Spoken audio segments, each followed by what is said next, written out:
Hello guys, welcome back to my channel. আজ হুট করে বাবান্দা ফোন করে বিকালবেলা বলছে ম্যাচ আছে, খেলতে হবে। আমি বললাম চলো। তো ঝটপট লেট না করে নিজের প্রিয় দলের জার্সিটা, মানে নিজের প্রিয় ক্লাবের জার্সিটা পরে রেডি হয়ে গেলাম। হ্যাঁ, প্রিয় ক্লাব আমি মোহনবাগানি, যেটা আমি খুব গর্ববোধ করি। তারপর 3 মূর্তি নিয়ে আমি বেরিয়ে গেলাম। 3 মূর্তি বলতে আমি, দীপ, গুল্লু হচ্ছে আমার পার্সোনাল ক্যামেরাম্যান। ঠিক আছে, ওকে বলেছিলাম যে আসতে। তারপর মাঠে ঢুকে গেছি। মাঠে ঢুকে দেখি বাচ্চারা খেলছে, আমাদের যাদের সাথে খেলা তারা এখনও উপস্থিত হয়নি। তারপর আমি ঝটপট নিচে রেডি ফেডি হয়ে নিলাম। বিগত 3-4 মাস পরে আমি আজকে মাঠে নামবো। তো একটু নার্ভাস ছিলাম। তো চারিদিকে দেখছিলাম মাঠটা কেমন, কারণ আমি মাঠে প্রথম খেলতে এসেছি।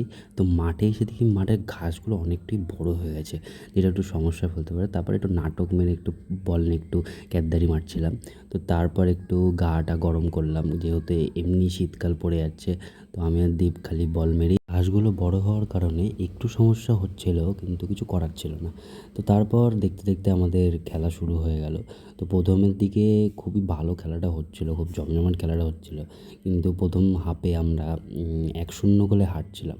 কিন্তু রেজাল্ট আমাদের পক্ষেই গেছিলো শেষমেশ।